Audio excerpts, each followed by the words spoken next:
وَلَقَدْ يَسَّرْنَا الْقُرْآنَ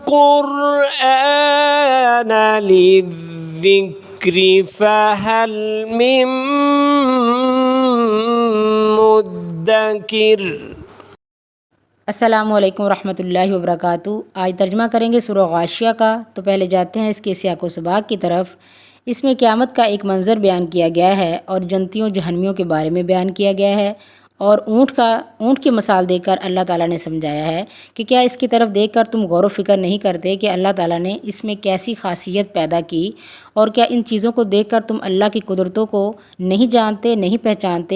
عقل والوں کے لیے اس میں بہترین دلائل ہیں۔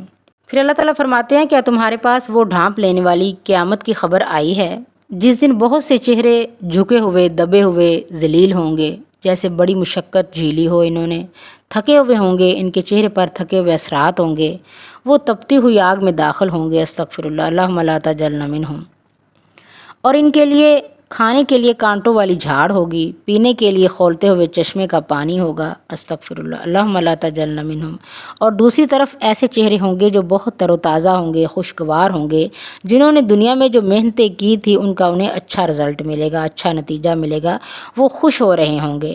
اللہ تعالیٰ ہمارا شمار ان میں فرمائے۔ اللہ تعالیٰ کہتے ہیں، میری نعمتوں کی طرف دیکھ کر غور و فکر کرو، مجھے پہچانو کہ میں تمہارا رب ایک ہوں، تمہارا خالق ہوں، تمہارا مالک ہوں، میری قدرتوں کو پہچاننے کی کوشش کرو۔ تو اس میں اللہ تعالیٰ اونٹ کی مثال دیتے ہیں۔ اونٹ کی مثال اللہ تعالیٰ نے اس لیے دی کہ اس وقت عربوں میں اونٹ کی بہت زیادہ اہمیت تھی، کیونکہ وہ ان کے استعمال کے لیے یہ بہترین جانور تھا۔ آئیے جاتے ہیں اب اس کے ترجمے کی طرف۔ بسم اللہ الرحمن الرحیم، شروع اللہ کے نام سے جو بڑا مہربان نہایت رحم والا ہے۔ حل اتاک حدیث الغاشیہ، کیا تجھے بھی چھپا لینے والی قیامت کی خبر پہنچی ہے؟ وجوہ یومئذ خاشیہ، اس دن بہت سے چہرے ذلیل ہوں گے، عاملۃ ناصبہ، اور محنت کرنے والے تھکے ہوں گے، تصلیٰ نارا حامیہ، وہ دہکتی ہوئی آگ میں جائیں گے، تسقیٰ من عین آنیہ، اور نہایت گرم چشمے کا پانی ان کو پلایا جائے گا، استغفر اللہ، اللہم لا تجعلنا منہم۔ لیس لہم طعام الا من ضریع، ان کے لیے سوائے کانٹے دار درختوں کے اور کچھ کھانا نہ ہوگا، استغفر اللہ۔ لا یسمن ولا یغنی من جوع، جو نہ موٹا کرے گا نہ بھوک مٹائے گا۔ وجوہ یومئذ ناعمہ، بہت سے چہرے اس دن تر و تازہ ہوں گے، اللہم اجعلنا منہم، آمین۔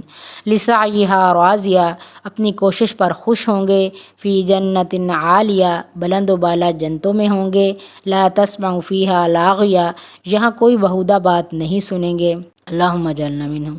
فیہا عین جاریہ، جہاں بہتا ہوا چشمہ ہوگا، فیہا سرر مرفوعہ، اور اس میں اونچے اونچے تخت ہوں گے، واکواب موضوعہ، اور آب خورے رکھے ہوئے ہوں گے، ونمارق مصفوفہ، اور ایک قطار میں لگے ہوئے تکیے ہوں گے، وزرابی مبثوثہ، اور مخملی مسندیں پھیلی پڑی ہوں گی۔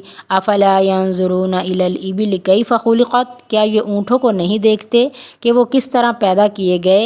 والی السماء کیف رفعت، اور آسمان کو کہ کس طرح اونچا کیا گیا، والی الجبال کیف نصبت، اور پہاڑوں کی طرف کہ کس طرح گاڑ دیے گئے، وَإِلَى الْأَرْضِ كَيْفَ سُطِحَتْ، اور زمین کی طرف کہ کس طرح بچھائی گئی، فَذَكِّرْ إِنَّمَا أَنْتَ مُذَكِّرٌ، پس آپ نصیحت کر دیا کریں کیونکہ آپ صرف نصیحت کرنے والے ہیں۔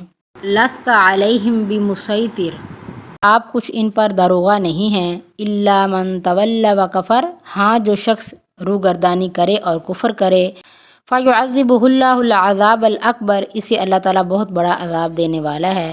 اِنَّ إِلَيْنَا إِيَابَهُمْ، بے شک ہماری طرف ان کا لوٹنا ہے، ثُمَّ إِنَّ عَلَيْنَا حِسَابَهُمْ، پھر بے شک ہمارے ذمہ ہے ان سے حساب لینا۔ اللہم حاسبنا حسابا یسیرا، اے اللہ ہمارا حساب آسان لے، آمین ثم آمین۔ اللہم تقبل منا، جزاکم اللہ خیرا، السلام علیکم ورحمۃ اللہ وبرکاتہ۔